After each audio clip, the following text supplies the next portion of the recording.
सुप्रभात बच्चों।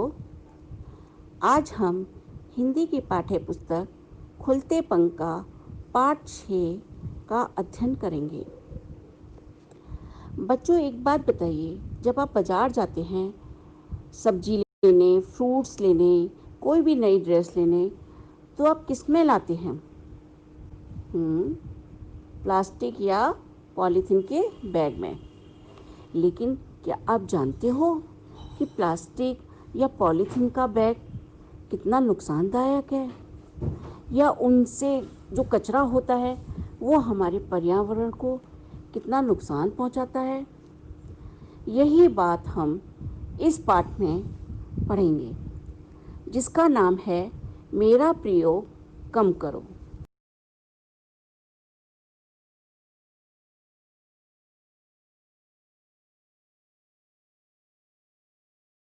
मामा जी, आपने कपड़े के थैले क्यों ले लिए? थैलों की जरूरत नहीं है।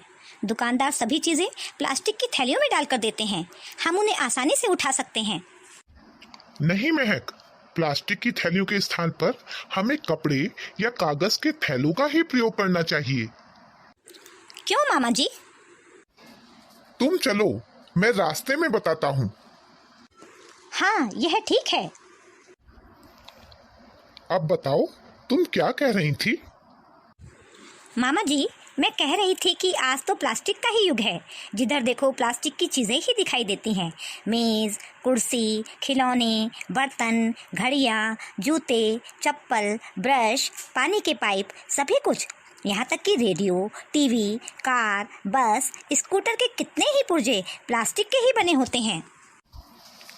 यह तो ठीक है बेटा कि प्लास्टिक के बिना आज जीवन की कल्पना करना भी कठिन है, किंतु अपनी आवश्यकताओं की पूर्ति के लिए प्लास्टिक का अत्यधिक प्रयोग अनेक समस्याओं को जन्म देता है। प्लास्टिक कई तरह से हमारे और हमारे पर्यावरण के लिए हानिकारक हो सकता है। वह कैसे मामा जी? प्लास्टिक की चीजें तो बड़ी रंग बिरंगी और सुंदर होती हैं। वे कपड़े या कागज की तरह पानी में गलती भी नहीं है और जल्दी टूटती भी नहीं है। स्टील या लकड़ी की चीजों की तरह महंगी भी नहीं होती। हाँ, पर क्या तुम्हें पता है कि प्लास्टिक को नष्ट नहीं किया जा सकता? कागज, कपड़े या लकड़ी की वस्तुएं फेंके जाने पर कुछ महीनों में मिट्टी में घुल मिल जाती हैं और उसी का अंग बन जाती हैं। लेकिन प्लास्टिक को मिट्टी का हिस्सा बनने में सैकड़ों वर्ष लग जाते हैं। इस तरह यह कूड़ा और बेकार वस्तु बनकर जमा होता जाता है और हमारे पर्यावरण को हानि पहुंचाता है। लेकिन प्लास्टिक को जलाकर तो नष्ट किया ही जा सकता है ना मामा जी? नहीं महक, जलाने पर प्लास्टिक से ऐसी हानिकारक गैसें निकलती हैं जो कैंसर जैसी भयानक बीमारियों और अन्य स्वास्थ्य समस्याओं का कारण बनती हैं। अच्छा मामा जी, यह तो सचमुच चिंता की बात है।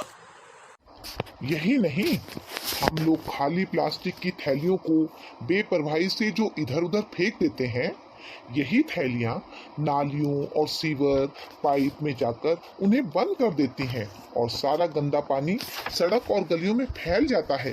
कितनी बदबू आती है। बारिश के मौसम में तो कई बार बाढ़ की स्थिति बन जाती है। हाँ मामा जी, हमारे मोहल्ले में भी कई बार नगर निगम कर्मचारियों को बुलाकर नालियाँ और सीवर खुलवाना पड़ता है। वह देखो महक, सड़क पर घूमने वाले आवारा पशु कैसे खाने के लालच में प्लास्टिक की थैलियों को ही निगल जाते हैं।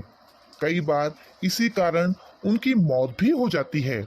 हमें इस तरह बचा कुचा खाना थैलियों में भरकर सड़क पर या खुले कूड़ेदानों में नहीं डालना चाहिए।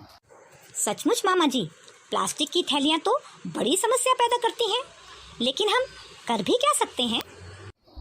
क्यों भाई, प्लास्टिक की जगह कपड़े या कागज के थैले इस्तेमाल करो।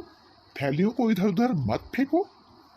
मैं धीरे धीरे समझ तो रही हूँ मामा जी, लेकिन कागज के अधिक प्रयोग के लिए पेड़ भी तो अधिक काटने पड़ेंगे। उसका भी तो पर्यावरण पर बुरा असर पड़ेगा। नहीं महक, यदि हम कागज का इस्तेमाल किफायत से करेंगे तो ज्यादा पेड़ नहीं काटने पड़ेंगे, और पेड़ काटने के साथ साथ हम पेड़ लगाते भी जाएं तो पर्यावरण भी सुरक्षित रहेगा और हमारी आवश्यकताएं भी पूरी होती रहेंगी। आपने बड़ी अच्छी बात कही मामा जी। मैं आज से ही प्लास्टिक की थैलियों का प्रयोग बंद करके कागज या कपड़े के थैलों का प्रयोग करूंगी। मैं अपनी सहेलियों को भी यह बात समझा दूंगी। हाँ, और अब से हम एक दूसरे को जन्मदिन पर उपहार के रूप में पौधे ही भेंट किया करेंगे। ठीक है ना मामा जी? तुम तो बड़ी समझदार लड़की हो महक। लो, बातों बातों में बाजार भी आ गया। मामा जी चलिए, मैं सबसे पहले अपने लिए फ्रॉक और रिबन खरीदूंगी।